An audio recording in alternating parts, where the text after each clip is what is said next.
3 months of 1979. Beef prices have risen from 17% to 42% since 1978. Here to comment on this update is reporter rosannadanna. Thanks a lot, Jane. Thanks a lot. All right.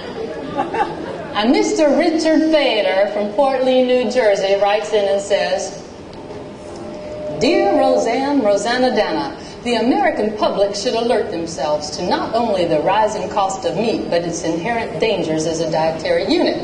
Red meat is not only higher in caloric value, but more difficult to digest and a long-term deterrent to human health and well-being. It would be wiser for the American people to phase out the consumption of meat as a dietary form of sustenance, and in its stead replace it with protein equivalent. Whoa! Professor Fader! Did someone buy you a dictionary? You've got a great vocabulary for somebody from New Jersey. But I know exactly what you're talking about, because once I, Rosannadanna, decided to stop eating red meat and just eat a lot of fish. No more places that I love to eat, going there like Beefsteak Charlie's and the Steak and Brew and the Bun and Burger and the Burger and Brew and the Bun and Brew and Burger and Burger and the Bun and Bun and Beef and Brew.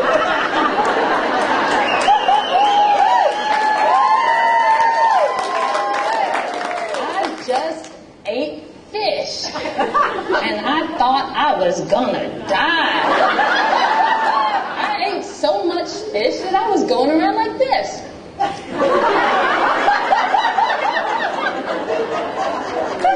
I mean, I started to look like a fish, and I hate fish. They look ugly, they're squiggly, and sometimes they cook a fish with its eyeball looking right at you. And you don't know where that fish has been? Sure, it comes from the sea, but what's so great about that? It swims around and plays with other fish, swims some more, eats, sleeps, goes to the bathroom, all in the same place. Those fishes are swimming around in their own toilet. Jacques Cousteau is filming stuff in a fish's toilet. Yeah.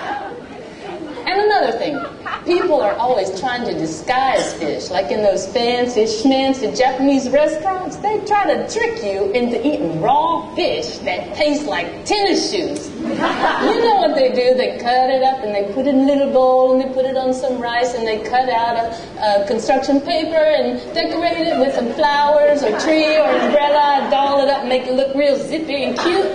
But it's still fish and it makes me sick. And do you know which particular fish makes me the most sick? An oyster. It's like a wet glop that's all slimy and you gotta swallow it real fast or it feels like you're trying to chew a flim ball or something. You're making me sick.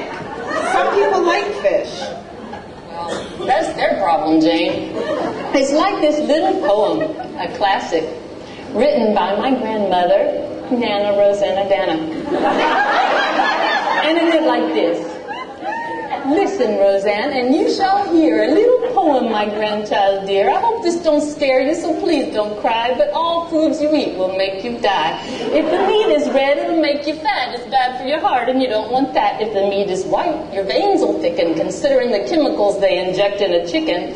Hot dogs, bologna, salami, forget them. No one alive knows what's in them. Since there's nuclear waste, I guess you ought to be careful you don't drink the water. Nana, I said, don't make a fuss. If the food don't kill me, I'll get hit by a bus. Like my daddy used to say, it's always something. We're all going to die from all things or one thing.